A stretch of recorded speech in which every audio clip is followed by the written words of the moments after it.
Buenas tardes a todas y a todos. Muchas gracias por acompañarnos el día de hoy a esta extraordinaria conferencia con el doctor Rolf Forster, que nos acompaña desde Chile.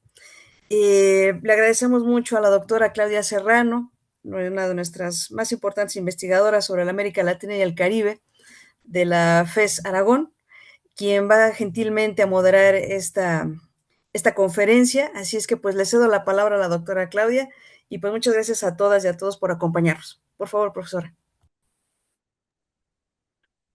Hola, muy buenas tardes a todo el auditorio y a nuestros invitados para llevar a cabo este seminario. Sin más preámbulo, les voy a dar una breve semblanza del doctor Rolf Boster. Es doctor en antropología por la Universidad de Leiden, Holanda. Fue profesor asociado del Departamento de Antropología de la Universidad de Chile. Ha publicado numerosos artículos y libros relativos a la historia y devenir contemporáneo del pueblo mapuche eh, Rapa Nui. Y bajo digamos, esta breve presentación, lo que nos acontece el día de hoy es conversar sobre algunos antecedentes para la comprensión del colonialismo republicano chileno en Rapa Nui. Y bueno, sin más, le cedo la palabra, doctor. Bueno, buenas tardes a todos los que van a escuchar y ver esta conferencia. Y por supuesto a doña Mónica y doña Claudia, con doña Michelle, ¿ya? Que es la que he tenido contacto para llevar adelante esto. Y también agradecer aquí a Juan Pablo, que me ha ayudado en todo lo que es la conexión de esta conferencia, ¿no? Y bien, eh, hice una pequeña, hice algunos PowerPoints, ¿ya? Y para un poco explicar los temas que se pueden abordar y que son necesarios para comprender o aproximarse a lo que son las relaciones que ha tenido el Estado de Chile y la sociedad chilena, ¿ya? La opinión pública chilena con Rapa Nui, ¿ya? Y de qué manera se ha gestado lo que podríamos llamar la Polinesia chilena, así como hay una Polinesia francesa y una Polinesia chilena, ¿no? Y, y tratar de comprender ese particular vínculo que tiene Rapa Nui con el Estado de Chile, con la nación chilena, la sociedad civil chilena. Eh, entonces voy a pasar el PowerPoint número 1, ¿ya? Eh, Aquí. Bueno, entonces, esto es algún antecedente para la comprensión del colonialismo republicano de Chile en Rapa Nui, ¿no? Y puse aquí una foto un poco de las publicaciones que hemos hecho con un equipo. La investigación mía en Rapa Nui se ha hecho en cooperación con Sonia Montesino, ya a lo largo de 3 proyectos Fondesit y durante un periodo de 10 años, con que hay un estudio anterior nuestro para conseguir los Fondesit que fueron más o menos 2 años estudiando los archivos. Y también forman este equipo Alejandra Albert, ¿ya? Cristian Moreno Pacarati y también Jimena Ramírez, ¿ya? Con ellos hemos publicado este libro y también aquí Sebastián Lorenzo. Si ustedes ven las seguidillas, aquí están primero las primeras expediciones europeas, ya después en el siglo XVIII, las expediciones en el siglo XIX, ya esos dos primeros volúmenes, y posteriormente ese volumen grande que tiene como número 96, que forma parte de una enorme colección de 100 libros sobre los fundamentos para la historia de Chile. Y entonces ahí está toda la documentación que hemos podido conseguir previo al Tratado de 1888, ¿ya? Y posteriormente ustedes ven ahí otro texto que es el obispo Edwards, que fue escrito con Alejandro Alvear, que da cuenta de un momento muy importante de la Pascua que podemos verlo. Y bueno, no voy a seguir dándole las latas, ¿ya? Pero sí por lo menos mencionar ese libro amarillo, grueso, que son las cartas Rapa Nui, ¿no? Que es una recopilación de alrededor de casi 900 páginas, donde logramos juntar un conjunto significativo de correspondencia enviada por Rapa Nui a las autoridades, tanto nacionales como internacionales, con respecto a su situación. Muy bien. Eso, es un poco como la egoteca, ¿no? O del lugar de donde hablamos, ¿ya? Fruto de esta investigación. Cuidado, sobre la investigación sobre la isla de Pascua hay por lo menos tres autores fundamentales a tener en consideración, ¿no? Yo diría primero Grant McCall, ¿ya? Un australiano, escribió una obra significativa sobre la historia de Rapa Nui. Yo diría después el trabajo de Claudio Cristino con su esposa Patricia Vargas, un artículo de los años 70 bastante bueno. Y por último, Fischer, ¿no? Hay dos Fischer que han trabajado sobre historia de la isla de Pascua. ¿Cuál es la diferencia y por qué, si ya hay tan buena historia, hay que trabajar, volver a la historia? Yo diría fundamentalmente por el uso de tipos de archivos. Eh, a diferencia de todos estos autores, nuestro énfasis ha estado en la recopilación de antecedentes de los archivos nacionales, también de Francia, los archivos que están tanto en Aix-en-Provence como los archivos de las colonias francesas, lo que nos ha permitido formarnos una imagen como mucho más detallada de algunos procesos que han existido en Pascua. Yo creo que el uso de los archivos nacionales es absolutamente importante y requiere un tiempo largo ya de investigación en los archivos. No se puede hacer una investigación de un día para otro en los archivos, sobre todo como vamos a ver, por la ley Pascua de 1917, la isla queda bajo la tutela de la Armada y por tanto la documentación se encuentra en buena medida en los archivos de la Armada. Y los archivos de la Armada que hay por lo menos en Santiago son alrededor de 8.000 volúmenes y había que revisarlo. Entonces nos dimos la tarea de revisarlo. Y yo diría una segunda fuente importante es la prensa. La prensa fue muy, muy sensible a lo largo de todo el siglo 20, ¿ya? Sobre lo que sucedía en la isla de Pascua, ¿ya? En Rapa Nui. Entonces, esos son como, lo que ustedes ven acá, es fruto de una larga investigación, de un equipo, investigación en archivo, ¿ya?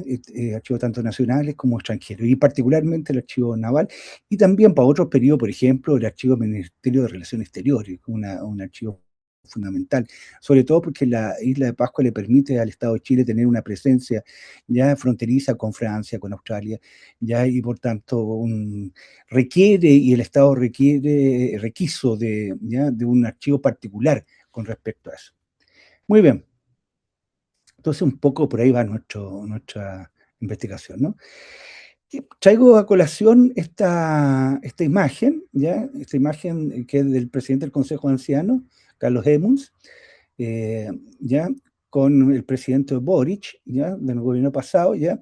Donde le entrega un cuadro que representa justamente el Tratado de 1888 y de las y lo peculiar de ese tratado, ¿ya? Entonces, ese cuadro, Edmond está explicando que los Rapa Nui le cedieron al Estado de Chile le cedieron no la soberanía, sino le cedieron lo que está por sobre la tierra, pero la tierra sigue perteneciendo a los Rapa Nui. Y eso es un punto clave, como vamos a ver, ¿no? Absolutamente clave, ¿no? Lo digo al tiro, la hipótesis que está detrás es que, a diferencia de otros colonialismos, el colonialismo en Pascua tiene unas características muy, pero muy peculiares, porque el colonialismo en Pascua es un colonialismo que rechazó el colonialismo colono. Entonces, el Tratado de 1888 es el que y la práctica que se lleva adelante es la que permite esa realidad, ¿no? Y lo que le está señalando Edmunds, que es una de las familias más importantes de Rapa Nui, él representa al conjunto de los Nui India en ese momento, ya le está indicando al presidente justamente esa realidad, ¿no? Podemos entrar después a ese cuadro. Y incorporo también una cosa reciente, esto fue la semana pasada, el Mercurio informaba que empresa privada vincula incendio de bodega de Isla de Pascua con conflicto por antena. Se trata de la empresa WOM, ¿ya? Que iba a instalar un conjunto de antenas en la Isla de Pascua. Los Rapa Nui, un sector de ellos se opuso, como aparece aquí en el letrero al lado. Así se verá la antena no consultada de CODEIPA, que es el Consejo de Desarrollo de la Isla de Pascua, en un entorno histórico, no a la imposición, ¿ya? Entonces, para oponerse a esto, se sospecha ya que alguien, ya ligado a esta sensibilidad, por decirlo así, quemó la bodega e impidió que se construyeran estas antenas, ¿ya? Sabiendo que además en Isla Pascua tiene una conexión bastante buena por Entel de lo que es Internet, ¿no? ¿Cómo entender? ¿Cómo entender este acto, no? ¿Cómo entender este acto? Y este acto yo creo que se liga, por supuesto, al lado de esto, ¿no? Y este acto también se liga que el rechazo al colonialismo colono es también no solamente la posibilidad de mantener sus tierras, sino también mantener en sus manos la industria del turismo. Y la industria del turismo, por supuesto, si se llena de antenas, ya obviamente el valor para Isla Pascua en el turismo radica justamente en no ver antenas, ¿ya? Que impedirían ver los MOE. Así que pongo esto como antecedente, ¿no? O sea, lo que vamos a ver, lo que se ve hoy día tiene una raíz histórica que interesa comprenderla. Yo creo que hay 5 unidades temáticas que permiten, nos pueden ayudar a entender la peculiaridad del colonialismo, ¿no? Yo diría la primera, que es lo que sucede antes del Tratado de 1888, ¿ya? Y ahí, por supuesto, hay que entrar a las expediciones científicas, a los distintos tipos de expediciones, ¿ya? Eh, yo diría, habría que poner un énfasis en lo que fue el trabajo misionero de los Sagrados Corazones entre el año 63 y 1888, y por supuesto también todo lo que son las relaciones chilenas previas a ese año. La segunda temática yo diría que es el tema de la ley, ¿ya? Yo entiendo que mucha gente, que historiadores, son críticos sobre hacer una historia siguiendo los hitos de la ley. Pero creo que en Pascua hay que hacer una salvedad. Realmente la ley tiene, aquí se cumple, ese famoso dicho, ¿no? La ley se acepta o se cumple, pero no se acata, ¿ya? Aquí se acata, ¿ya? Y tiene su efecto importante. Entonces, yo diría la unidad de la ley, girar sobre el tema de la ley, y vamos a ver la importancia que tiene. Y tiene una tercera temática, tiene por supuesto que ver con la economía. Yo creo que Fischer, ¿ya? Hermann Fischer, yo creo que lo resumimos muy bien. Hay dos grandes momentos en la isla ganadera y la isla museo. Y yo agregaría que tanto la isla ganadera como la isla museo, la agencia Rapa Nui es absolutamente clave, ¿ya? Y hay que poder precisar por qué es realmente clave. Entonces, y eso lleva a la cuarta temática, que es la agencia Rapa Nui, ¿no? ¿Ya? Y sobre todo sus impugnaciones, ¿ya? De los años 98, 14, 64, 83 y 94, ¿no? Eh, eso hay que estudiar la agencia Rapa Nui, cómo se mueve la agencia Rapa Nui en este contexto colonial, ¿no? Y yo diría que, por supuesto, el gran telón de fondo, ¿no? Que permite entender la economía, la agencia, la ley, ¿ya? La peculiaridad de la ley y la peculiaridad del tratado, en lo que podríamos llamar el tema Hatus, ¿no? Que es cómo comprenden los Rapa Nui el tema de la soberanía, ¿ya? Eso. Entonces, veamos brevemente cada una de estas temáticas, ¿no? Diría que la primera temática, ¿no? Antes del Tratado del 1888, hay una cantidad de viajeros que lo hacen entre el año 1722 a 1860, nos interesa ese periodo, y que permite, yo diría, una cosa importante, o dos cosas. Uno, los Rapa Nui generan una política de negociación de alguna manera con los viajeros, ¿ya? Y una política de negociación que tiene o que se enmarca, ¿cierto?, de un interés por ir a Pascua, no solamente el interés por, por, por lo que es su dimensión monumental, sino también por la posibilidad que tiene el comercio. Entonces, el comercio que se lleva en Isla Pascua es un comercio muy peculiar, porque la isla no carece de un puerto seguro y no carece también de, de recursos como para que sea interesante para la presencia de una colonia extranjera. Recordemos una cosa clave, la isla Pascua son 16.000 hectáreas, ¿ya? 16.000 hectáreas, es un territorio pequeño, ¿ya? Un territorio que carece de puerto natural, por tanto las naves tienen serios problemas para poder recalar ahí, y también tiene una carencia de recursos, sobre todo de agua, ¿ya?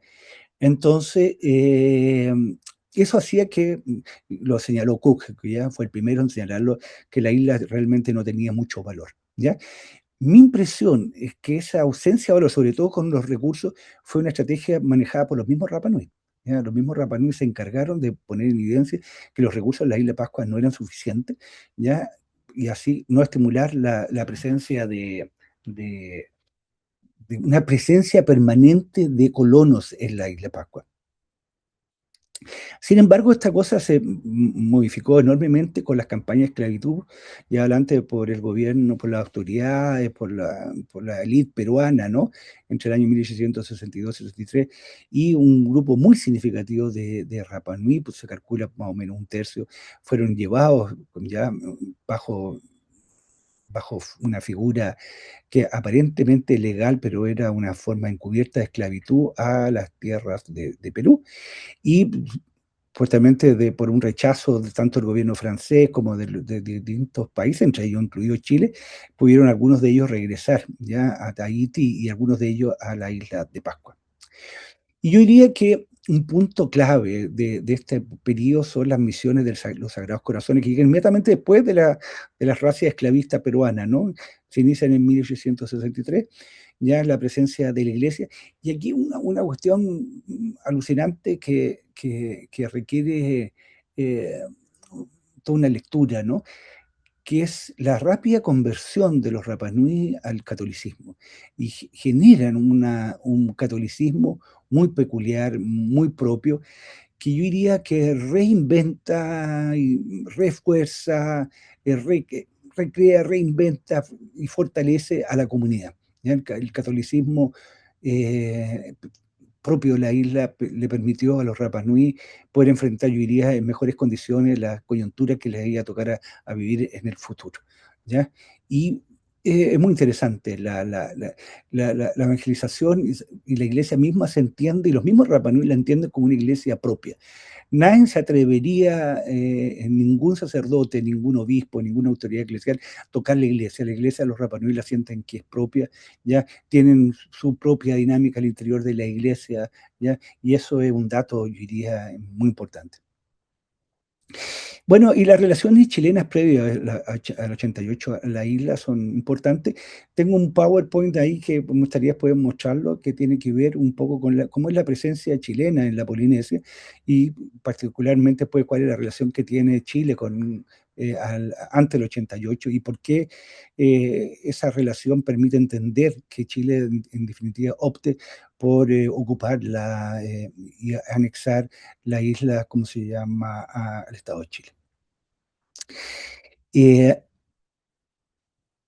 La presencia tanto de los Sagrados Corazones, con presencia también de comerciantes y autoridades, algún tipo de autoridad francesa, ¿no? Llevó adelante la isla como una explotación ganadera, ¿ya? La isla, el recurso que se podía desarrollar fue el ganado. Ovejería y también ganado mayor, ¿no? Vacuno, ¿ya? Y caballos, ¿ya? Caballares. El punto acá interesante es que ambas explotaciones generan o se facilitan con lo que podríamos llamar un desierto biopolítico, es decir, la isla que estaba ocupada de forma en todos sus lugares por Rapa Nui, obligaba ya a que la población fuera concentrada ya en determinadas áreas. Primero fueron dos y posteriormente fue una Angaroa, ¿ya? Ahora bien, la explotación ganadera que requiere este desierto biopolítico también requería mano de obra. Y esta mano de obra ya fue Rapa Nui, ¿ya? No fue posible, se intentó, pero fracasó, traer mano de obra chilena, continental, y simplemente no fue posible. Entonces, la isla, esta explotación ganadera, ¿ya? Que primero la desarrolla los padres franceses con un empresario ganadero francés, Duprat-Bonny. Posteriormente, el Estado, cuando se hace de la isla en 1888, ya primero la tratan ellos, Policarpo Toro, una autoridad del gobierno de Chile, de llevar adelante esta empresa, también fracasa y en definitiva se arrienda la isla a una empresa que vaya adelante ya en la explotación ganadera bajo un nombre absolutamente directo, ¿no? Se llama la compañía explotadora de la isla de Pascua. Ahora, esa compañía explotadora de la isla de Pascua también explota a los Rapanui, ¿ya? Y son los Rapanui los que trabajan, ¿ya? Como asalariados y colonos. Hay aquí un punto crucial. Mucha gente, y ahí me diferencio de algunos historiadores, sobre todo Claudio Cristino, ¿no? Que han considerado que lo que se instala aquí es una hacienda, ¿ya? Una hacienda ganadera. Yo creo que no es una, tiene sin duda muchas de las características de la hacienda ganadera, pero las haciendas en general suponen ya una relación de inclinaje, ¿ya? Una relación donde los sujetos que trabajan en el interior de la hacienda consideran que ellos no son dueños de la tierra, sino que el dueño de la tierra es el señor hacendado. Aquí la diferencia es que los que trabajan en la tierra consideran que esa tierra les pertenece a ellos. ¿Ya? Eso. Un momento. Anda a la puerta la perra. ¿Ya? Entonces es un punto. Aquí no hay hacienda propiamente tal, ¿ya? En su rasgo más esencial, ¿no? Que es justamente que el dueño de la tierra, el hacendado, se considera como dueño de la tierra y los inquilinos simplemente acceden a la tierra gracias a ese patrón, por decirlo así. No, los Rapanui no funcionan bajo esa... bueno, veo que mi perra allega por esta cosa. Y bueno, y señalo también aquí lo exitosa de la evangelización, y ya le señalaba la importancia que tiene eh, esta conversión, ¿no? De los Rapanui al catolicismo, ¿no? Y genera una peculiar vista de lo que es la iglesia. Entonces, esta primera unidad temática, ¿no? Yo creo que hay que siempre tenerla. Son las dimensiones previas al Tratado de 1888. O sea, cuando se firma el tratado, hay un conjunto de condiciones ya que permiten entender por qué se firma ese tratado y las características que tiene ese tratado. ¿Ya? Ese tratado, acuérdense, define que la tierra le pertenece a los Rapa Nui, que el Estado de Chile es dueño solamente de una parte, de la parte que está encima, y entonces eso explica también por qué la explotación ganadera es una explotación que requiere un juego de reciprocidades, ya que es distinto a las reciprocidades que se pueden dar al interior de la hacienda. ¿Ya? Eso. La segunda unidad temática es sobre la ley. ¿Ya? Bueno, ya hemos mencionado el tratado de 1888, lo ha tratado también Diego. Yo, para mí, lo sintetizaría de la siguiente manera. El tratado de 1888 para los Rapanui funciona dentro de la economía del don, ¿ya? Y por tanto es un tratado que es absolutamente reversible, como es reversible la economía del don.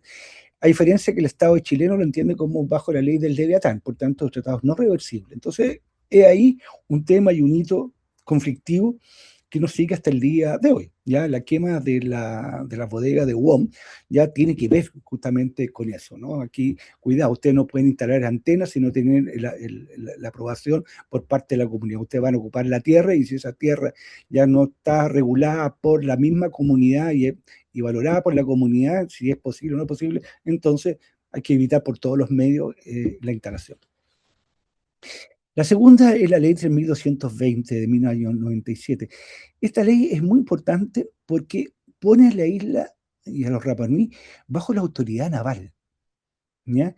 Y por tanto, al ponerlos bajo la autoridad naval, los Rapanui quedan sujetos a las leyes navales y por tanto restringidos sus derechos ciudadanos. ¿Ya? Por ejemplo, cualquier movilidad, tanto al interior como fuera, pasa por la autoridad. No pueden elegir ellos sus autoridades. ¿Ya? Y están sujetos, ¿cómo se llama?, a los reglamentos propios de lo que son los buques, ¿no? O los cuarteles militares. ¿Ya? Esa ley del año 1917 va a ser cuestionada el año 1966, ¿ya? Con la ley Pascua. Solamente el año 1966 los Rapanui adquieren el conjunto de los derechos ciudadanos. ¿Ya? Por tanto, pueden elegir sus autoridades, pueden moverse libremente por la isla, pueden moverse libremente al continente, etcétera, sin la necesaria autorización. Ahora, ojo, tanto la ley del 17 como la ley del del 66, ¿ya? No puso en ninguno de ellas el cuestionamiento a la propiedad, ¿ya? De los Rapa Nui. Ni la ley del 17, ni la ley del 66 fomentó la presencia de colonos chilenos en la isla. Al contrario, ¿ya? Tanto la ley del año 66, ¿ya? Pone límite a esa presencia, y la ley del 17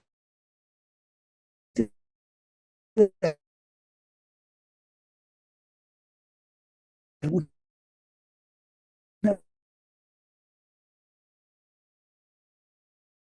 también. Es interesante, bajo la presencia naval, un señor Edwards que se instala en la isla 11.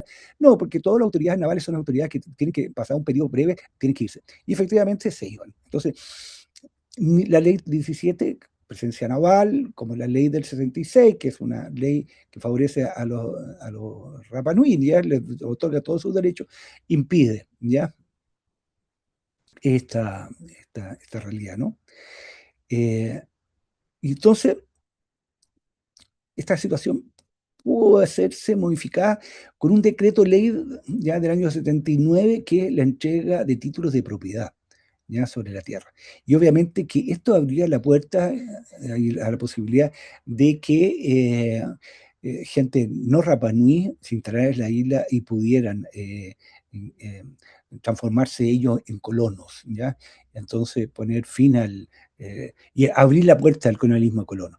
No fue así, los Rapa Nui tenían suficientemente fuerza como para impedir que eso se fuera realidad, ¿ya? Esto se hace aún más patente con la ley indígena 19.253 del año 93, ¿ya? En donde los Rapa Nui se la ingeniaron, ¿ya? A través de una movilización compartida de los más distintos sectores de la isla para eliminar la letra C. ¿Qué es la eliminación de la letra C?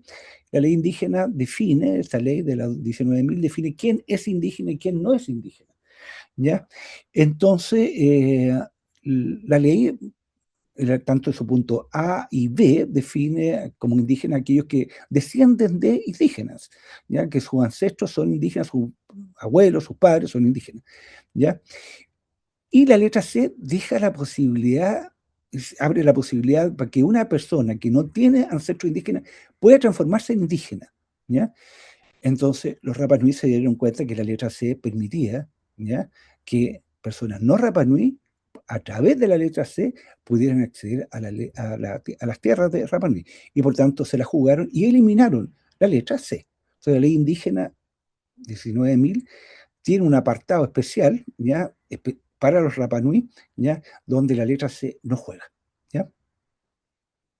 Y por último, quiero señalar que en el año 2007 se publica la ley 20.193, que considera a Rapa Nui como un territorio especial. Esto modifica, ya, la constitución del Estado de Chile, ya, y permite entonces generar estatutos o leyes especiales para ese territorio que hacen que hoy día, por ejemplo, si cualquiera de nosotros, de lo que están ustedes escuchando, si no son Rapa Nui, tienen que pedir una autorización para estar en la isla. Esa autorización es limitada, no va solamente unas pocas semanas, y posteriormente la persona tiene que irse, ¿ya?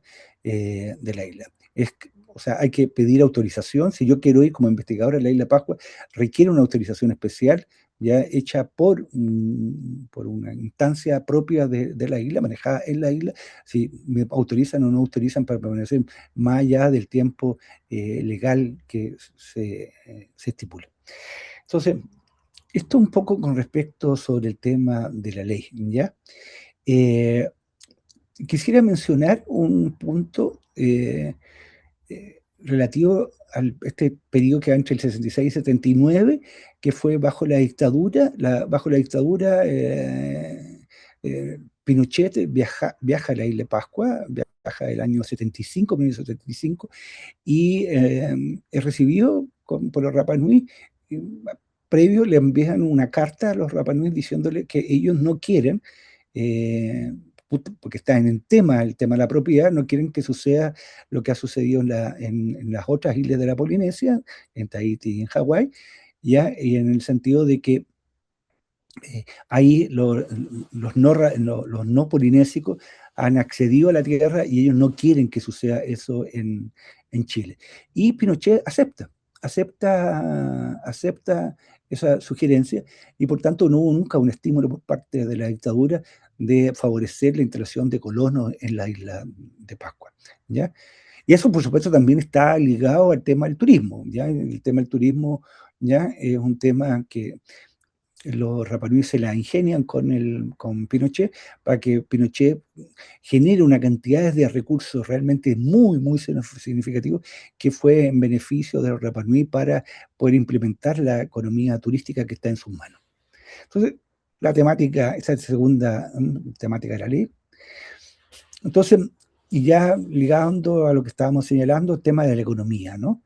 De la isla ganadera, la isla museo, la tesis de Fichte, que me parece bien, ayuda a entender este tránsito, pero sin embargo, yo diría que la isla ganadera requiere, para ser entendida, introducir una cosa que nosotros trabajamos con Cristian Moreno y con Jimena Ramírez, ya que se llama la instalación de un sistema parcelario. ¿Ya? El sistema parcelario le permitía a los Rapanui ir acrecentando sus tierras, ¿ya? Con la autorización de la Armada.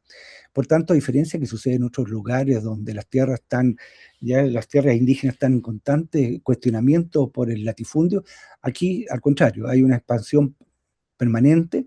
Ya tengo un PowerPoint ahí que muestra cómo el sistema parcelario se va ampliando, ya, década tras década, donde los Rapanui pueden acceder a sus tierras. Es muy interesante porque el año 66, cuando se pone en cuestión por parte de la comunidad Rapanui la ley 17.720, ¿no? Perdón, la 3.220 del año 17, los Rapanui lo que exigen al gobierno es que los ayude para obtener las tierras que ellos tienen en Tahití, ¿ya? Porque justamente la diáspora Rapanui, podría haberla señalado, no la señalé, la señalo ahora, ¿no? Que se produce con los padres franceses, con los misioneros franceses, un sector importante de Rapa Nui, ¿ya? Una población se instala en la Polinesia, se instala en Tahití, y se hacen dueños de tierra y le piden al Estado de Chile que lo apoye para recuperar esas tierras. Bueno, entonces, la economía ganadera requiere este sistema parcelario, y este sistema parcelario le permitía a los Rapanui generar una economía de subsistencia, ¿ya? Que le facilitaba las negociaciones con la compañía, y las negociaciones con la compañía fueron permanentes, ¿no? Los Rapanui negociaron año tras año con la compañía explotadora los recursos y los salarios que debían pasarse. Hay toda una agencia ahí realmente muy, muy, muy notable. Y nuevamente esto, pues, insistir, ¿no? Que obviamente esto era propio y gracias a que se evitó el colonialismo colono, ¿ya? Eso, ¿ya? Ahora, esta transformación de la ganadería a una economía ligada a la cuestión patrimonial, ¿ya? La isla museo, ¿ya? Eh, está en continuación con lo anterior, a que los Rapanui van ellos a controlar la industria del turismo, ¿ya? Los hoteles, las agencias, los vehículos, están todo ello en manos Rapanui, ¿ya?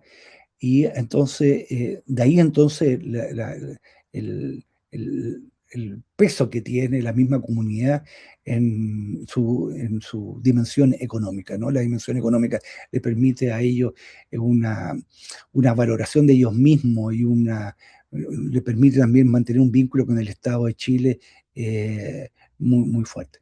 Y señalo que obviamente esto uno puede leerlo desde distintas perspectivas. Yo creo que una perspectiva interesante es el paradigma de la etnicidad SA, ¿no? Obviamente que la cultura se ha transformado en un elemento también de valor económico importante, y no solamente la cultura sirve para la autoidentificación, también sirve para vincularse monetariamente con otro sector. Entonces, esto sobre la economía, ¿no? Bueno, temática es la agencia Rapa Nui, ¿no? Porque hay una agencia que es la agencia, llamémosla así, cotidiana, ¿no? Como el día a día se mueven las cosas, las relaciones que se han teniendo. Pero hay momentos peak, ¿ya? Que marcan esa cotidianidad. Yo diría que una de ellas fue el año 1898, ya que la relación que tenía la compañía con la comunidad se tensó y entonces hubo una rebelión que la encabeza Diroroko, ¿ya? Eh, y él viaja a Santiago al continente. Acá tiene una muerte trágica, pero los Rapanui lo recuerdan perfectamente bien que esa muerte está ligada justamente una suerte de héroe, ¿no? Que ponía, que va a Santiago, va a la capital de Chile, ya a denunciar la situación que se está viviendo en Pascua. Yo diría que una segunda rebelión que ha sido estudiada con mucho detalle es la rebelión de 1914 de Angata, que se la conoce, y que nuevamente es ahora no una rebelión contra la autoridad chilena, sino una rebelión contra la compañía explotadora de la isla de Pascua, ¿ya? Que obliga, ¿cómo se llama?, a la autoridad chilena a intervenir, ¿ya? Y posiblemente la intervención ahí más importante que se va a gestar ahí es la presencia por casi 2 décadas de Monseñor Edwards, una figura clave en la política chilena, ya que va justamente a regular y a exigir al Estado una presencia distinta a la que tenía hasta ese momento. ¿Ya? El Estado se transforma, llamémoslo así, en un actor, ¿ya? Entonces las relaciones en Pascua empiezan a ser trianguladas, está por un lado la comunidad, está por un lado la compañía y está por el otro lado la Armada. Entonces se triangula la relación, ¿ya?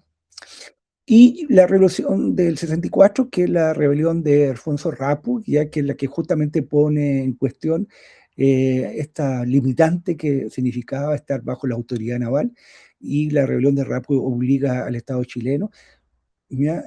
A poner fin a este estatuto discriminatorio que se suponía estar bajo la autoridad naval, ¿no?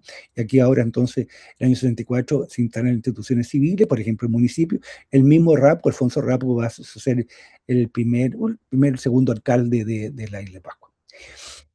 Yo diría que la impugnación del año 79-83 es una impugnación muy interesante, porque lo que hace es retomar, ya con Alberto Otto y compañía, el vínculo con el tratado, ¿ya? Y con la creación de una expresión política propia, ¿no? Que es la expresión política de un consejo de ancianos, ¿ya? Ahora las negociaciones se llevan adelante de forma organizada, llamémoslo así, a partir de, de este estatuto, ¿ya? Alberto Otto, que es justamente el que obliga al Estado a modificar la ley indígena, y su modificación, como hemos visto, más importante fue la eliminación de la letra C. Y la rebelión, yo diría, de Teave o Chávez del año 94, que yo creo que es muy importante, es, diría yo, la posibilidad de poner en cuestión el vínculo colonial que tiene Chile con la isla de Pascua y buscar una mayor autonomía, ¿ya? de la isla de Pascua. Yo creo que hay una tensión que ya está presente desde la década del 70 en adelante, ¿no? Donde los Rapanui consideran que el vínculo que tienen con el Estado chileno es un vínculo que debería permitirle a ellos un mejor manejo de los recursos en ese vínculo, de los recursos que traspasa el Estado a la isla de Pascua, que ese traspaso no exige, que no obligue a que la forma de gastar esos recursos sea definida en el continente, sino que sea definida por la isla, ¿ya? Por la misma comunidad isleña, ¿no?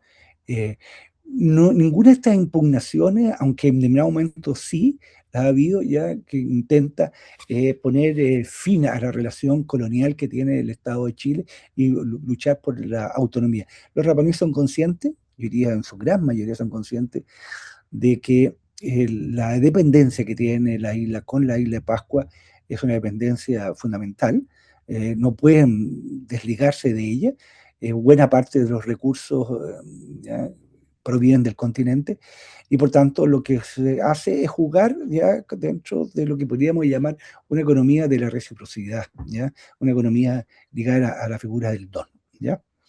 Eso. puede darle vuelta a uno eso, ¿ya? Y eso mismo es la vuelta de la última, ¿no? Como el gran telón de fondo que está detrás, ¿no? Que es el tema sobre la ley, sobre la economía y sobre la agencia, ¿ya? Y esta puesta en escena de lo que se llama el tema Hatu, ¿no? Don y soberanía, ¿ya? Por los Honui, que son los distintos linajes o matas que hay en la isla, que son 36, ¿ya? Y que, y aquí termino en esta parte, que evitan el colonialismo de colonos, ¿ya? Eso sería una primera entrada sobre, ¿ya? Sobre este tema. Creo que estoy ya en mis 40 minutos, ¿ya?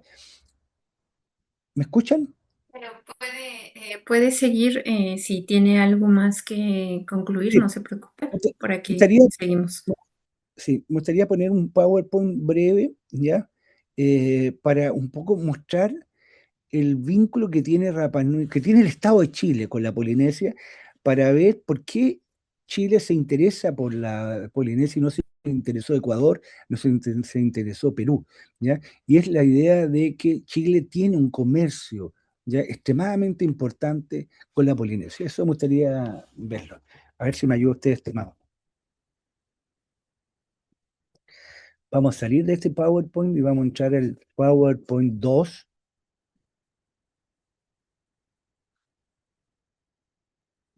Estamos viéndolo aquí cómo se hace esto, ¿no?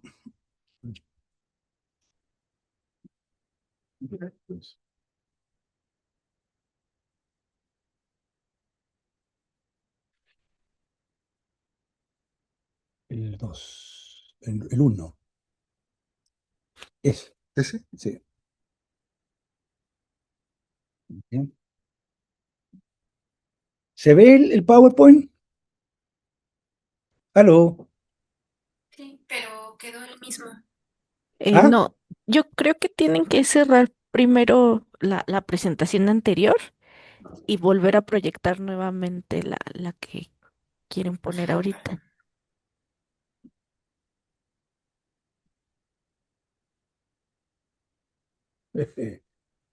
No es tan fácil esto, parece. Momento. Cerrar. Me parece que en la parte superior le aparece no de dejar de presentar y en la parte inferior nuevamente del Zoom aparece compartir y ahí le da la opción de seleccionar. ¿Ve ahora? Sí, ya se ve. Chile y la Polinesia. ¿Ya? Entonces, es un poco dar cuenta de la situación que tiene Chile con la Polinesia, ¿no? Cuidado, también Francia tiene una relación con la Polinesia, por supuesto, ustedes lo conocen, pero ¿cuál es la entrada que hace Chile en la Polinesia? Y entonces sigo entre 1800 y 1860. Hice una pequeña investigación con Sebastián Lorenzo, ya utilizando la fuente pertinente para este tema, ¿no? Y entonces voy a mostrar alguna imagen para que ustedes tengan claro lo que es de cómo se fue gestando esa relación, ¿ya? Posiblemente la fuente más importante es el Mercurio de Valparaíso, que es un diario, como bien lo dice, comercial y político y literario, y es un periódico que va informando día a día, semana a semana, ¿ya? El movimiento marítimo que hay en Valparaíso. Valparaíso se ha reconocido como las joyas del Pacífico. Era sin duda ya el puerto más importante en el siglo XIX en el Pacífico, ¿no? Yo iría hasta posiblemente gran parte del siglo XIX, ¿ya? Posiblemente del declive de Valparaíso parte con la construcción del Canal de Panamá, ¿ya? Y bueno, aquí está Valparaíso, ya. Valparaíso se hace muy importante porque se le conoce como un entrepot, ¿no? Que permite el comercio con la Polinesia, el comercio con América, con distintos lugares de Australia, China, la India, etcétera, ¿ya? Entonces, un dato relevante que ese comercio, o buena parte del comercio que se realizaba en la Polinesia, se hacía con moneda chilena, ¿ya? Una moneda de plata que está absolutamente estandarizada, ¿ya? para ese tipo de comercio, ¿ya? Entonces, mostramos cómo esta moneda, la moneda chilena, el peso chileno, ya jugó en este comercio, ¿ya? Y aquí, bueno, voy mostrando distintas imágenes de lo que la prensa da cuenta, ¿ya? O algunas imágenes que les voy a mostrar de, de este movimiento marítimo, ¿no? Dice, este año 34, en el mes de septiembre, goleta inglesa Farewell, procedente de las islas de Otati, que es Tahití, ¿ya?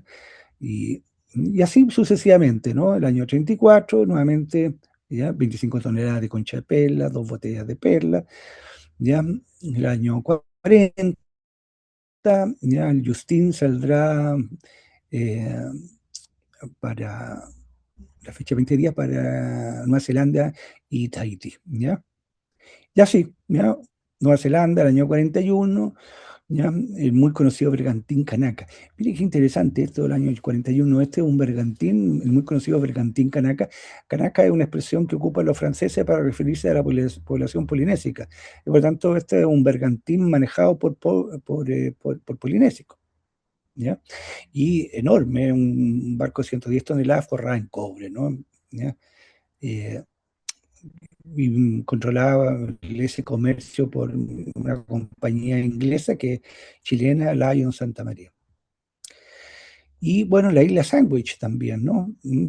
Y con un trayecto tipo Callao de ahí a la isla Sandwich. Bueno, y aquí a la isla Marquesa, ¿ya? Sandwich, ¿ya? Y Tahití, ¿ya? Bueno, como ustedes pueden ver, año 43, ¿ya? Y uno puede seguir una cantidad enorme en el año 45, como ya se informa de esto.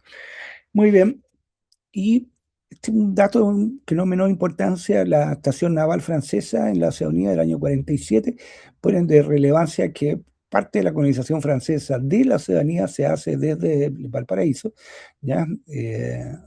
Y era obvio y entendible que se hiciera desde ese lugar los materiales para la instalación de sus misiones, de sus edificios e instituciones, ¿ya? Eh, eran traídos justamente desde Valparaíso, ¿ya? Eh, y así sigue, ¿no? Uno puede seguirlo ya en los años. Me interesa, por ejemplo, mire, el año 34, el movimiento en la cárcel, dice, existen 34 individuos, a saber, 32 hombres y 2 mujeres, con 33 raciones en la cárcel. Dice, Gallardo y salía, dice, no, acabo de decir un polinésico, por su capitán, ¿ya? Por tanto, había partes de las tripulaciones de estos barcos, era polinésicas, ¿no? Y este es una famosa obra hecha por eh, Rugienda, ¿ya? Y lo más seguro, Rugienda nunca viajó a la Polinesia, sino que es muy posible que uno de estos barcos haya llegado un maorí, ¿ya? Y por esto lo haya dibujado inmediatamente ya Rugienda, ¿ya? En Chile. Y aquí ordenamos lo que ustedes vieron, algunas fotos, ordenamos algunas fotos de las imágenes de la prensa, ¿no? Con respecto a aquí ordenamos el comercio que tiene Chile con la Polinesia, que es, yo diría, un comercio extremadamente importante. Tan importante que el Mercurio informa de forma permanente sobre las condiciones políticas que se están dando en las distintas islas de la Polinesia. Y por tanto, cuando Policarpo Toro firma el tratado que que lo vieron ustedes con Diego, ¿ya? Y ese tratado, Diego justamente muestra la semejanza que tiene con otros tratados. Eso fue, llamémoslo así, por decirlo así, aceptado, o había una sensibilidad, porque en Chile se tenía perfectamente conciencia, por lo menos la conciencia mercurial, ¿ya? De que los tratados tenían que ser de esa manera, porque Chile jamás firmó un tratado así con los otros pueblos originarios de Chile, ¿ya? Y por último, aquí, para que vean ustedes, el ensayo de la gramática de la lengua francesa, escrita por los padres franceses, tiene como año de publicación, año 57, y fue impresa en Valparaíso. O sea, la importancia de Valparaíso, ¿ya? Y su red ya comercial en la Polinesia y su procesamiento a través de la prensa nacional era extremadamente importante. Cierro con eso. Y me gustaría, por último, el tercero, aquí, estimado, nuevamente, veamos. salgamos de este y pongamos el 2. Cerrar, cerrar. Muy bien, estamos muy prácticos ahora. Ese. Muy bien. A ver.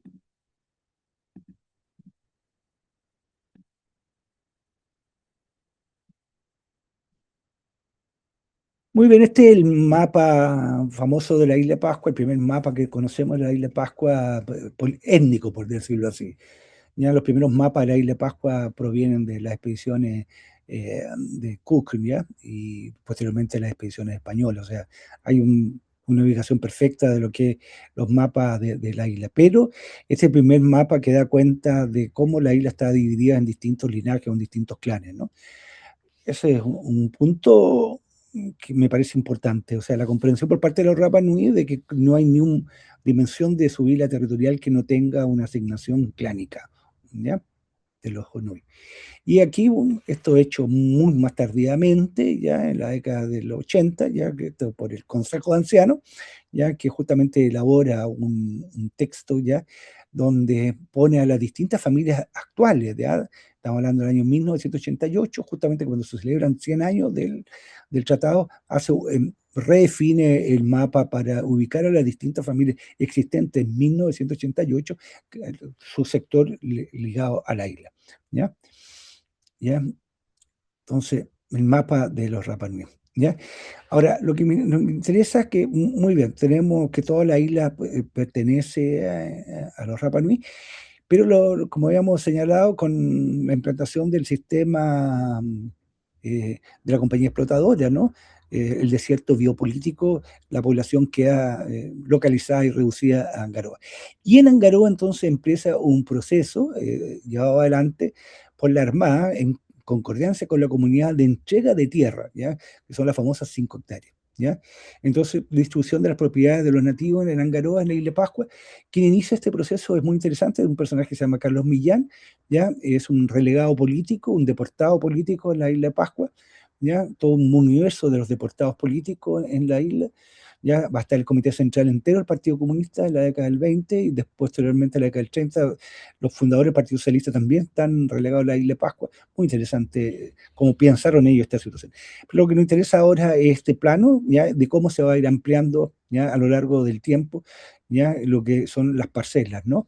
Entonces aquí tenemos un mapa nuevamente del año 42, hecho por Miguel Teado y Pedro Atán, ya, que va mostrando cómo se va expandiendo el sistema parcelario, primero en Angaroa, y posteriormente aquí pueden ver ustedes cada uno de esos planos. Y aquí, ya en distintos colores, las distintas parcelaciones que se han hecho a lo largo del tiempo, ¿no? Todas estas parcelas están en manos Rapa Nui, no hay ninguna parcela en manos de Continentales. La única que hubo en determinado momento fue un hotel que construyeron la ONSA, para un hotel, pero que hoy día ha vuelto esas tierras a las manos de los Rapa Nui. Eso me interesa aquí, el detalle de la... ¿ya? Y aquí está, ya las parcelas armadas entre el 1920, están los distintos colores para explicar ya lo que son estas distintas momentos de la parcelación. ¿Ya?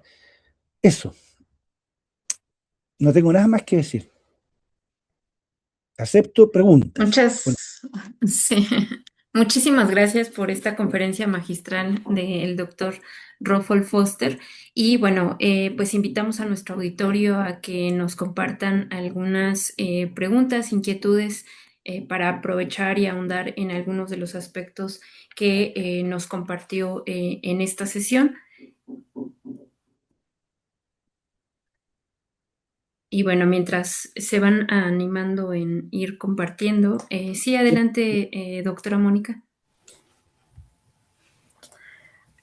Bueno, pues muy buenas tardes, doctor. Muchas gracias por la conferencia. Yo quiero preguntarle, durante su explicación nos ha dicho que una buena parte, digamos, de la toma de decisiones en los últimos años, pues ahí ya ha recaído en Rapa Nui, en los Rapa Nui. Las tierras, en fin, la cuestión del turismo, las restricciones incluso para entrar y pues digamos, el, la energía que han tenido pues para tratar de modificar las leyes a su favor.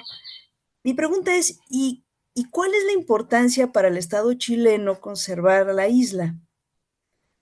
Es decir, parece pues, hay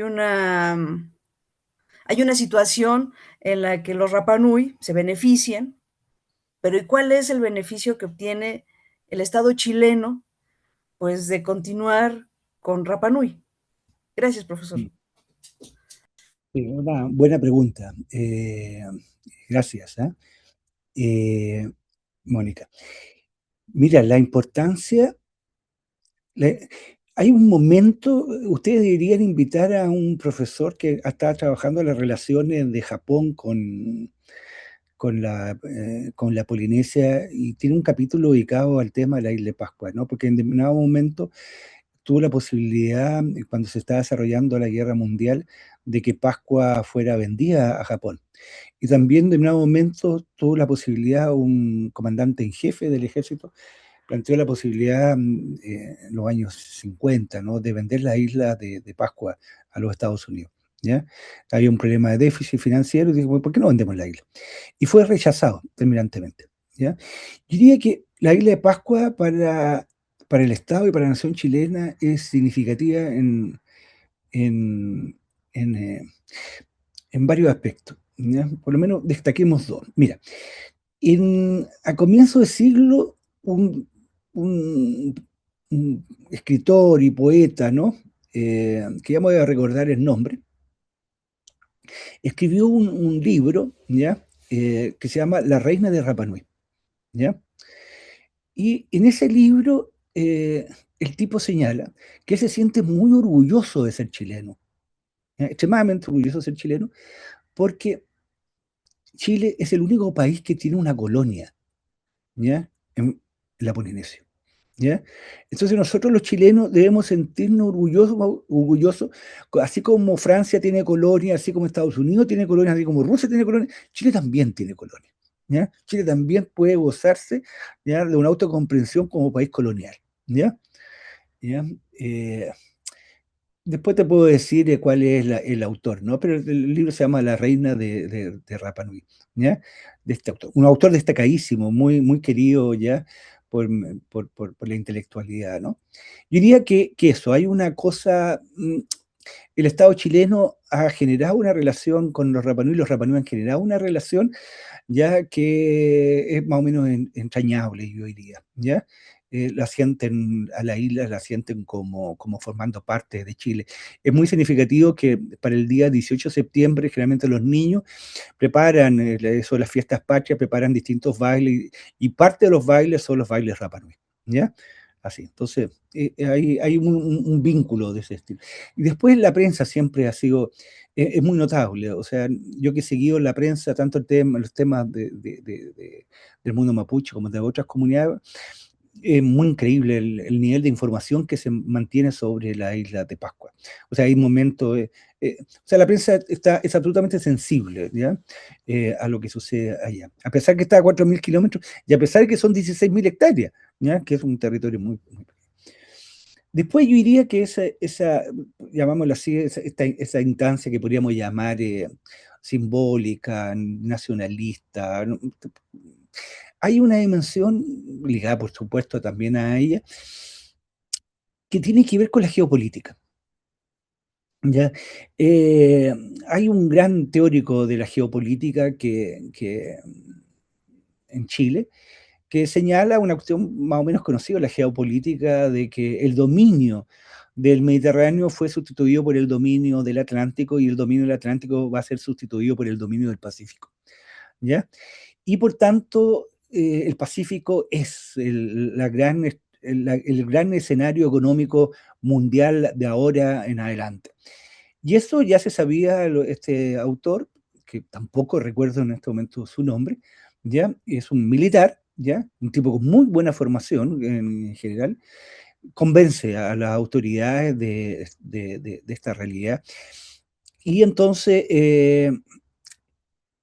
la isla forma parte, ¿ya? O sea, si Chile quiere tener una presencia significativa en el Pacífico, la tiene no solamente por tener una costa enorme ligada al Pacífico, como son sus casi 5.000 kilómetros de costa, con Isla de Pascua eso le permite una presencia muchísimo mayor. Y entonces la Marina que ha mantenido un vínculo, recordemos del año 17, la isla queda bajo la autoridad naval, todos los cadetes de alguna manera que se forman viajan una vez en su viaje de instrucción a la isla de Pascua y por tanto hay una sensibilidad de la Armada dentro de la Fuerza Armada chilena es sin duda tan potente o más potente que el mismo ejército, entonces casi toda su oficialidad tiene vínculo con la Isla de Pascua sentimentales, pasaron su entrenamiento en la Isla de Pascua, tienen una cierta sensibilidad con la isla. Entonces, este tema geopolítico les es relevante. Y derivado de eso, las pretensiones sobre chilenas sobre la Antártida, la deriva, por supuesto, desde el territorio nacional, también lo puede derivar desde Rapa Nui. Y por tanto, también sus derechos sobre la Antártida se vinculan a la presencia chilena en Rapa Nui. Entonces, yo diría hasta esa segunda dimensión, ¿no? Que se liga sin duda a la anterior. Yo creo que mira, hoy día salió, hoy día. Hoy día mismo salió un problema con la embajadora chilena en Nueva Zelanda, que es una Rapa Nui, ¿ya? La señora Pacarati, ¿ya? Ella hizo una declaración con respecto al tema de que la isla requería su autonomía, cosa que cayó pésimo en la Cancillería, ¿ya? Y pidieron la sustitución y hoy día se confirmó, ¿ya? Que se le pidió la renuncia a doña Pacarati, ¿ya? En su, ¿ya? Se puedo leer, por ejemplo, el comentario del Mercurio de hoy día, ¿ya? ¿Mm?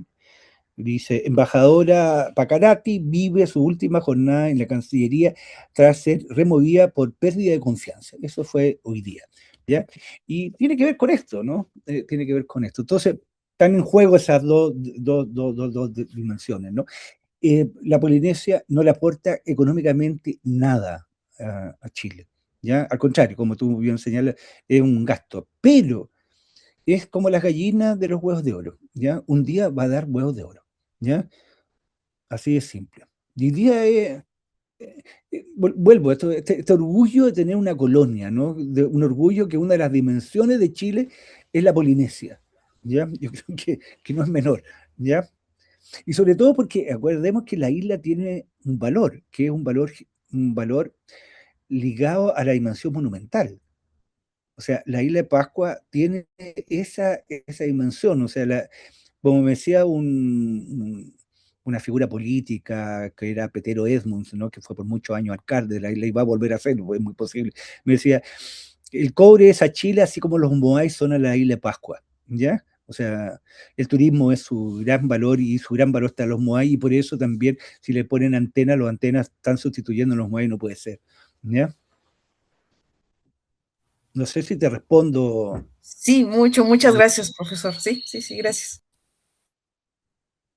Muchas gracias, doctor.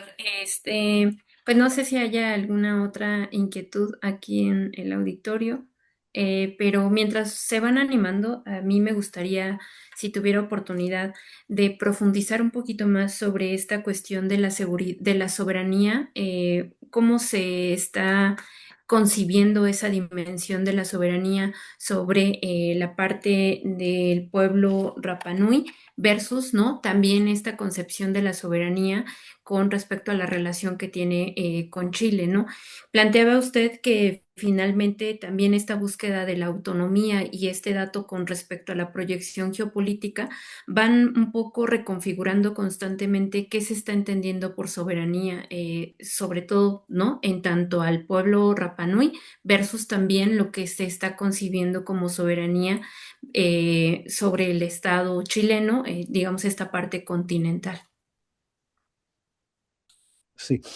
A ver, eh, creo que voy a repetir más o menos lo mismo.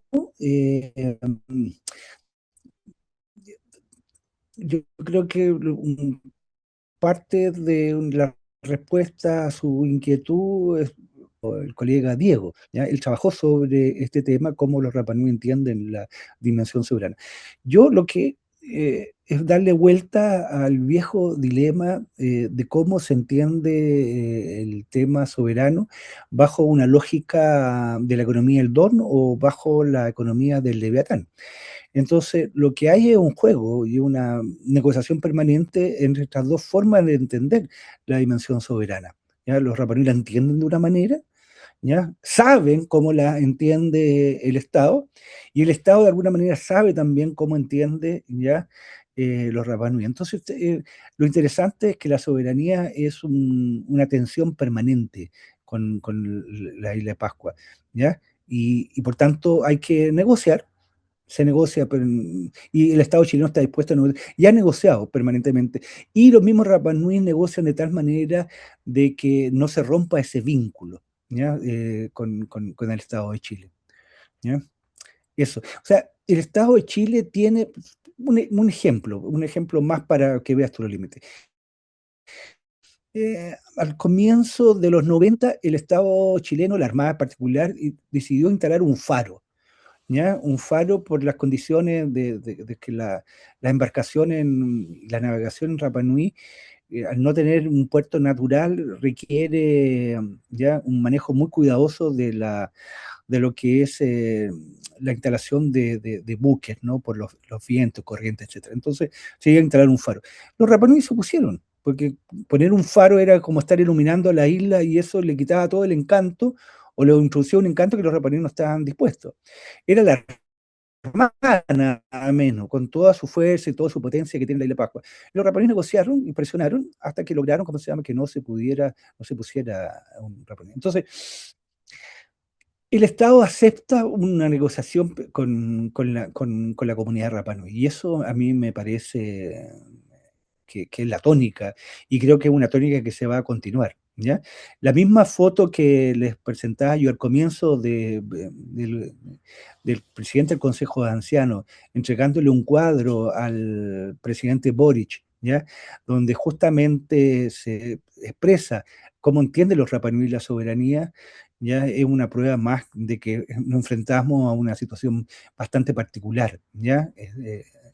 Y esa particularidad es justamente porque no hay en la isla la instalación de un tercero. O sea, en América Latina el colonialismo colono es una realidad en algunas zonas, y en otro es una realidad muy particular porque está el tema del mestizaje, ¿ya? Entonces, el mundo, tanto mexicano como chileno, está marcado por esa realidad, ¿no?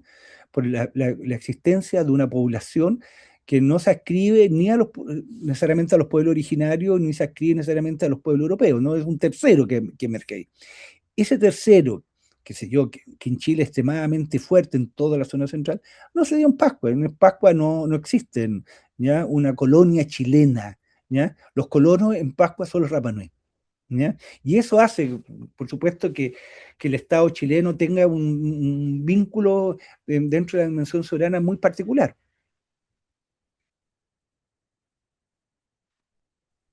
Muchas gracias, doctor. Eh, no sé si haya alguna otra pregunta. Sí. Miren, por esta parte, Ofelia Alemán García nos comparte, bueno, que es una excelente conferencia. Muchas gracias por su tiempo y por el material que nos comparte.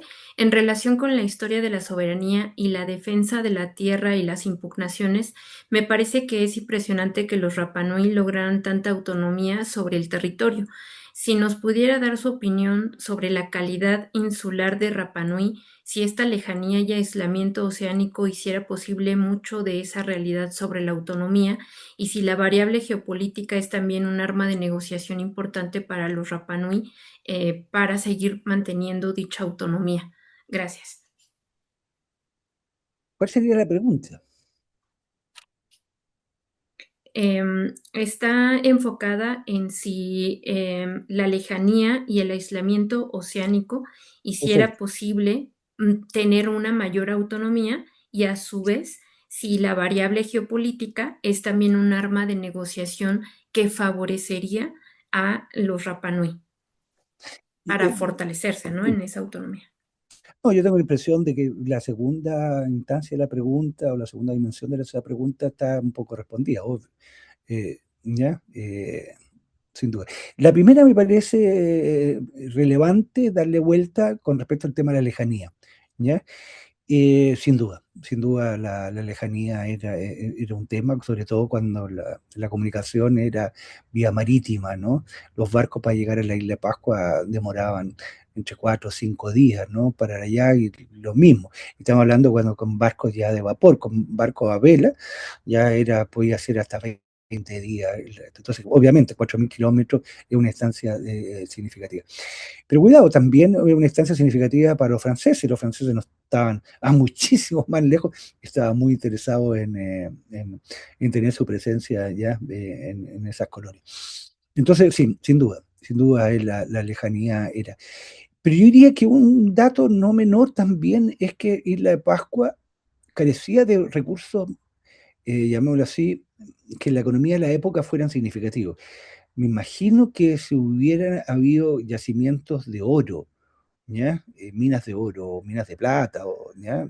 ¿Ya? Una minería como eso, posiblemente las condiciones hubieran sido distintas, ¿ya? Yo hice un trabajo comparativo con lo que es la Tierra del Fuego, la isla Tierra del Fuego con versus la isla de Pascua, y claro, la isla de Tierra del Fuego, posiblemente está más lejana por el frío duro que está ahí en el extremo sur de Chile, ¿no? Y claro, pero ahí simplemente se eliminó a toda la población nativa, ¿m? Y esa eliminación está ligada, por un lado, a la estancia ganadera, pero sobre todo al trabajo de la minería del oro, ¿ya? ¿Mm? Entonces, sí, distancia, sin duda, si la isla hubiera estado cercana como es Juan Fernández, posiblemente las cosas hubieran sido distintas. Pero está a una distancia y esa distancia sin duda ha tenido su peso. Ahora, esa distancia fue de alguna manera superada, pongámoslo así, si quieren, entre comillas, con la industria del turismo, porque la industria del turismo requería, y los rapanuelos lo sabían, ya la comunicación aérea. ¿Ya? Entonces la comunicación aérea, ya no la comunicación marítima, que nuevamente es un tema de la geopolítica, hizo posible ya el tema del turismo, ¿ya? Porque el turismo en barco, que si bien es cierto, se hizo, ¿ya? Y fue como el preámbulo ya para el turismo aéreo, por decirlo así, eh, el que permite que hoy día haya un flujo turístico en la Isla de Pascua extremadamente significativo. Muchas gracias, doctor. Por aquí me comparten otra inquietud. Igual le extienden un agradecimiento y felicitación por la conferencia magistral y al mismo tiempo nos señalan que si usted estima que existiría algún cambio con respecto a la administración de la isla con el actual gobierno de CAS, haciendo una recuperación histórica con respecto a los cambios que se efectuaron durante el gobierno de Pinochet en la isla de Pascua. Y por otra parte, también nos señalan si existe este paralelismo entre el colonialismo japonés en Taiwán y el colonialismo chileno en Rapa Nui, ya que en ambos casos el colonialismo nunca se vivió bajo las características bélicas. Digamos que desde su apreciación podría también considerar que este proceso de colonialismo tendría cierto grado de similitud con el de Taiwán. Lo que yo conozco de Taiwán lo conocía a través un colega, eh, de un colega eh, y que vivía en Taiwán y no, entonces la referencia es a través de él. Por lo que yo tengo entendido, en Taiwán la situación de la presencia japonesa fue brutal. ¿Ya? Fue brutal, o sea, la memoria que se tiene en Taiwán de la presencia japonesa no tiene equivalencia a lo que fue la situación de Rapa Nui en chilena en Rapa Nui. Entonces, creo que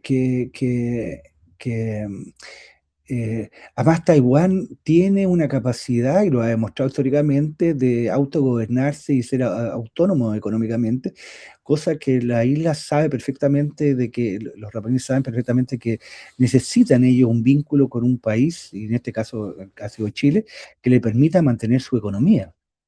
¿Ya? En Pascua, por ejemplo, un dato interesante, para que veas tú. En Pascua, Claudia, los Rapanui están exentos de pago de impuestos. ¿Ya? ¿Ya? Y por tanto, nadie paga impuestos en la isla. Y por tanto, los recursos que tiene el municipio provienen directamente del Estado. ¿Ya? Es decir, todos los arreglos de camino, todo el sistema hospitalario, todo el sistema de salud proviene de recursos porque lo entrega el Estado. La benzina está absolutamente subsidiada, la benzina vale lo mismo aquí en Santiago que en la isla Pascua.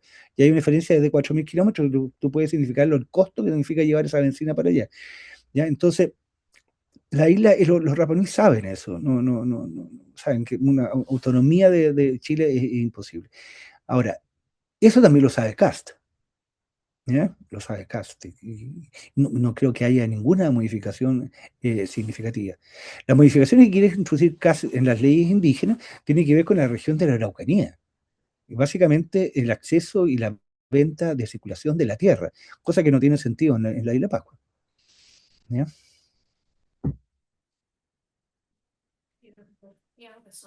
Ahí lo mencionaba usted, ¿no? Con respecto a la cuestión de la reciprocidad, ¿no? Hay un sobreentendimiento también por parte de la población Rapanui sobre cuáles son los recursos con los cuales se está negociando y que mantienen, ¿no? Este grado de autonomía versus también, ¿no? Esta proyección geopolítica que ha sido de interés importante para Chile, pues incluso, ¿no? Que se proyectó con gran escala durante la dictadura con Pinochet, ¿no? Muchas gracias. No sé si hay alguien por aquí que desea, ¿no? Formular alguna otra pregunta para aprovechar pues todo el conocimiento que nos está haciendo llegar el doctor a través de esta conferencia. Y mire, por aquí, ujú. Bueno, sí, doctora. Bueno, pues aprovechándome de su nobleza, usted tiene un trabajo muy interesante sobre la cuestión de la lepra en Rapa Nui. Y no sé si usted pudiera compartir con nosotros pues esta investigación, esto que usted trabajó pues de manera extraordinaria, porque esto también nos invitaría a pensar cómo se dan o cómo se manejan las cuestiones sanitarias en Rapa Nui. Acá en Mesoamérica o en México, la cuestión de la medicina tradicional es muy importante. Es parte, digamos, de toda una cosmovisión que no solamente practican los indígenas, sino, Sí, digamos, toda el área Mónica, no te urbana escucho. practicamos la medicina tradicional, ¿no? Pero esto, digamos, también forma parte de las cuestiones sanitarias en Rapa Nui. La cuestión de la lepra logró ser remontada o todavía continúa. En fin, ¿cuál es digamos, esta relación de las cuestiones de las diversas enfermedades llevadas por los occidentales con las comunidades de Rapa Nui? Sí. Así es verdad, no tengo una comprensión global de lo que fue la medicalización de la isla de Pascua, ¿no? Hay una colega, ya, Faraldín, ya, que ha trabajado sobre este tema. Sería interesante que en una próxima reunión que ustedes tuvieran, la invitaran a ella, ya, para que expusiera sobre este tema, ¿no? Ahora, a nosotros nos interesó el tema de la lepra justamente porque la lepra generaba una, una situación muy particular en el interior de la isla, que podríamos llamar como un estado de excepción, ¿ya? La lepra obligó a la autoridad sanitaria a crear un leprosario, por tanto, un lugar apartado al interior de la isla, donde eran recluidos enfermos de Hansen, ¿no? Entonces, entonces se creó una isla en el interior de la isla, por decirlo así. Y esa relación que podría ser una relación eh, eh, bajo criterios médicos, quién va al leprosario y quién sale del leprosario, claramente el que entraba no salía, la lepra en ese momento no tenía formas de sanarse, ¿ya? Esa relación pasó por ser una relación de tipo, de tipo, llamémoslo así, eh, política, ¿ya? Decepción, ¿ya? En el sentido que muchos raponeses consideran que algunos de ellos fueron enviados a la isla no por estar enfermos, sino porque eran disidentes al interior de la isla, entonces fueron mandados como una suerte de castigo, ¿ya? Está esa imagen, ¿ya? Está esa imagen de la situación. Ahora, al lado de eso, hay que reconocer que eh, gracias a las medidas sanitarias, ¿ya? Que los mismos japoneses también comprendieron que eran necesarias, ¿ya? O por lo menos un buen porcentaje, la lepra logró ser controlada. Posiblemente sin esas medidas, la isla hubiera tenido una afectación mayoritaria con respecto al tema de la lepra. Eso por un lado. Y por otro, es comprensible que los Rapanui hayan entendido de que la lepra no podía ser sanada con su medicina popular, ¿ya? La medicalización, la medicina, no sé si tú estarías de acuerdo, Mónica, con esta siguiente afirmación, ¿no? La medicina es como la magia, funciona por acumulación, ¿ya? La medicina funciona como acumulación, a diferencia de la religión que funciona como síntesis, ¿ya? Guadalupe une distintas expresiones de la tradición religiosa mesoamericana, va uniendo, haciendo síntesis. En cambio, la magia no, el mago si encuentra que el remedio ya sirve, fantástico. Aquí hay un aviso que yo tengo puesto lo tenía antes con mi suegra, un aviso sobre Mejoral, ya de la famosa Mejoral de Bayer, ¿no? Y entonces Mejoral se hacía la propaganda con la Virgen María, ¿te fijas tú? Entonces la Virgen María mejora así como Mejoral mejora, ¿te fijas tú? Entonces, en la isla, pero eso tiene un límite. Entonces, los raponeses sabían perfectamente que por decirlo así, su medicina no era capaz de enfrentar la situación de la lepra, y efectivamente entonces no queda otra, ¿ya? Además que fue siempre vista la lepra como un mal externo. La lepra, el nombre que tiene, es el nombre como de algo externo que viene de afuera, no de adentro, ¿ya? Yo creo que algo, no sé, habría que ver cómo reaccionó la comunidad indígena, la comunidad indígena, los pueblos originarios en México con respecto, por ejemplo, a la viruela, que era una enfermedad que venía de afuera y que diezmaba a las poblaciones, ¿ya? Obviamente los chamanes, los curanderos, los hierbateros, ¿ya? Se vieron enfrentados a una situación extremadamente crítica frente a enfermedades de ese estilo, ¿no? ¿Ya? No sé si te respondo, Mónica, ¿ya? Sí, muchas gracias, profesor, sí. Yo mismo me curo aquí en mi casa, ya, con la Virgen de Guadalupe, ya. Mm. Eh, bueno, voy a incorporar, muchas gracias, otra pregunta que tiene que ver con la proyección turística. ¿Cómo se ha venido, de alguna manera generando este aprovechamiento con respecto al pueblo en sí mismo, la autonomía y la gestión que tiene con la relación del Estado chileno? Entonces, ¿cuál ha sido la importancia que tiene en este momento la empresa turística y hasta qué punto también se genera un grado de conservación con respecto a lo patrimonial y todos estos parámetros que coloca la UNESCO en favor, ¿no? De este patrimonio inmaterial que se tiene sobre estas dinámicas poblacionales. Sí. Bueno, el turismo tiene múltiples expresiones en la isla, ¿no? No están solamente los Moai, hay una cantidad de actividades turísticas extremadamente ricas, o sea, ahora, ricas para un tiempo, ¿ah? Los Rapanui cuando tú llegas a la isla te ponen un collar de flores, ¿ya? ¿Ya? Entonces, ese collar de flores es eh, sinónimo de una marca en el tiempo. ¿Ya? Ese collar de flores a los 6 días, 7 días, ya se han marchitado las flores y es el momento que tú tienes que irte. ¿Ya? Eh, entonces, los turistas tienen que irse. Esa es la gracia del turista, que llega y se va. ¿Ya? El turista no es un colono. ¿Ya? Es un colono transitorio, por decirlo así. Dura 6 días, 7 días. ¿Ya? Y cuando tú te vas, te ponen un collar de conchas, ¿no? ¿Ya? Que permite, ¿cómo se llama? Que no se termine nunca y por tanto los raponeses requieren y mantienen las relaciones con los turistas que han estado por mucho tiempo ahí. Entonces el turismo es un vínculo peculiar que uno podría tratarlo justamente con estos dos tipos de collares, ¿no? Un collar que dura un tiempo y otro collar que dura otro tiempo, son dos tiempos distintos, ¿no? De vínculo.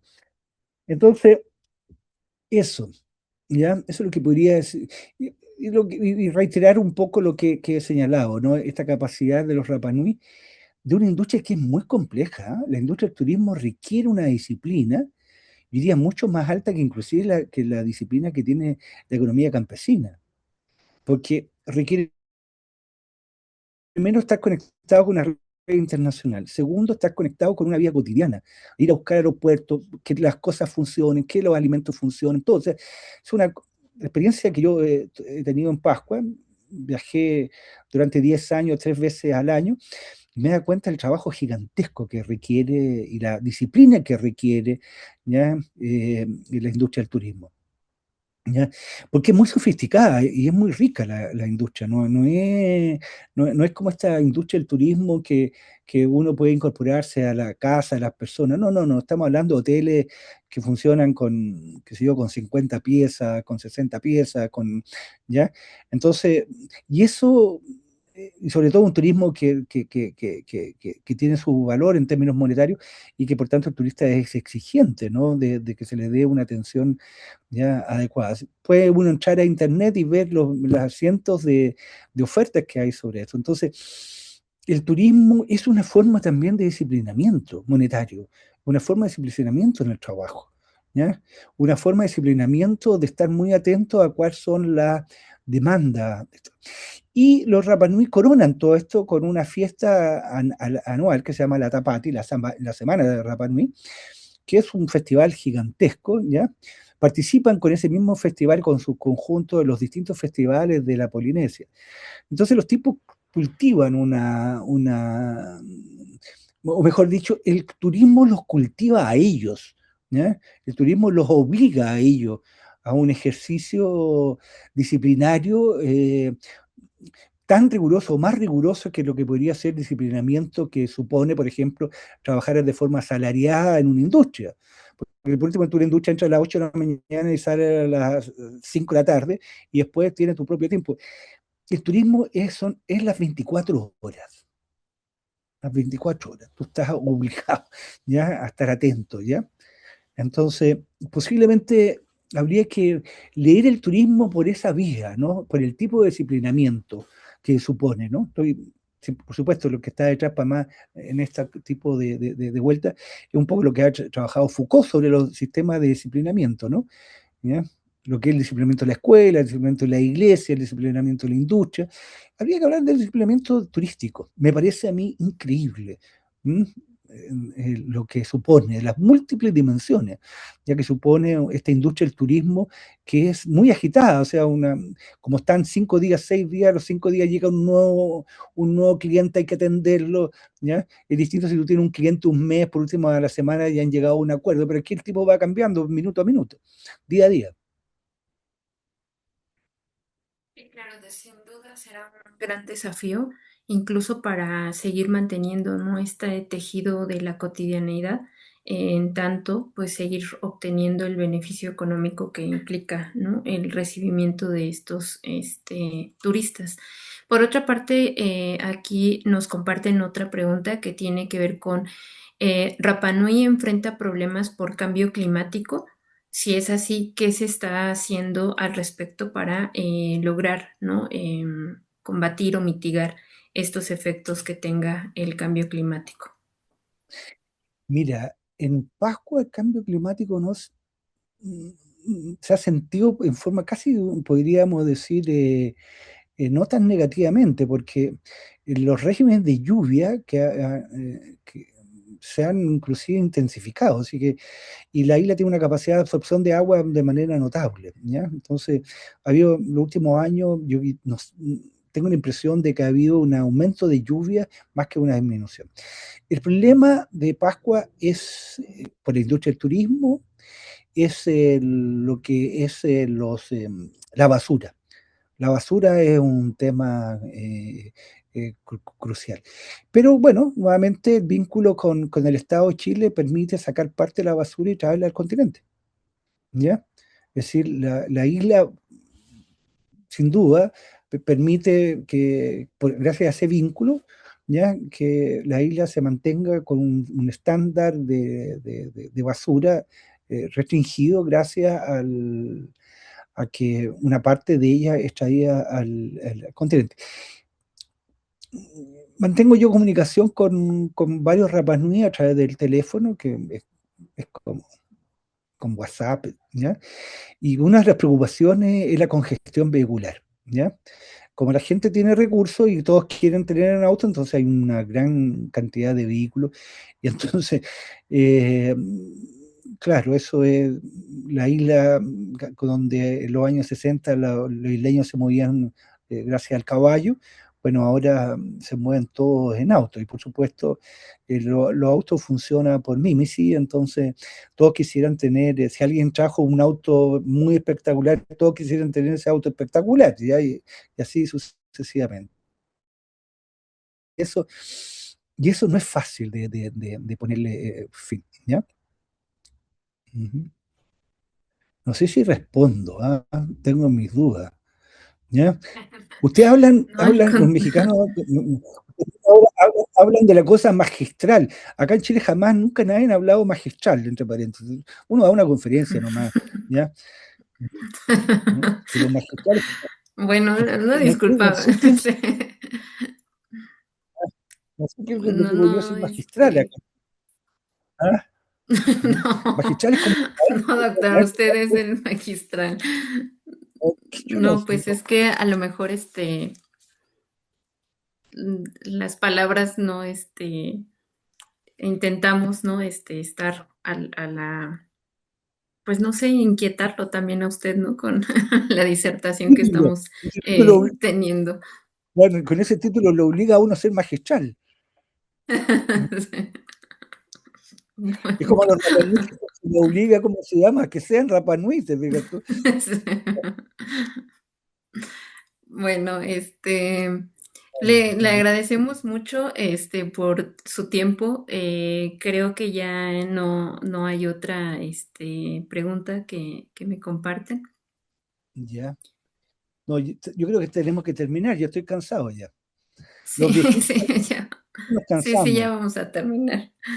¿ya? Este, Pues nada, ¿no? Yo quiero agradecer en primera instancia al Programa Universitario de Estudios sobre Asia, África y Oceanía de la UNAM, a la doctora Mónica Velasco por darnos la oportunidad de estar hoy en día con ustedes, compartir con la audiencia a través de esta conferencia magistral que el doctor Rolf Forster nos hizo pues favor de asistir y de gestionar también en su agenda para compartir toda esta radiografía tan interesante sobre este proceso de colonialismo, también para entender las otras dimensiones del colonialismo y cómo se proyectó la geopolítica en torno hacia el Pacífico y la presencia de este vínculo y este acuerdo que se ha venido reconfigurando a través de los distintos gobiernos en el Estado chileno y que pues no perdamos de vista, ¿no? La importancia que está teniendo el Pacífico y la razón por la cual se sigue justificando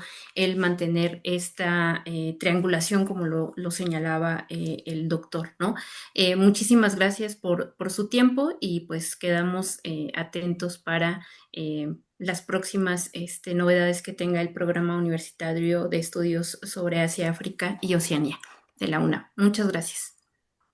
Muchas gracias, Claudia, muchas gracias, Mónica, y por supuesto muchas gracias a Michelle, ¿ya? Y Michelle, saludo a Fausto.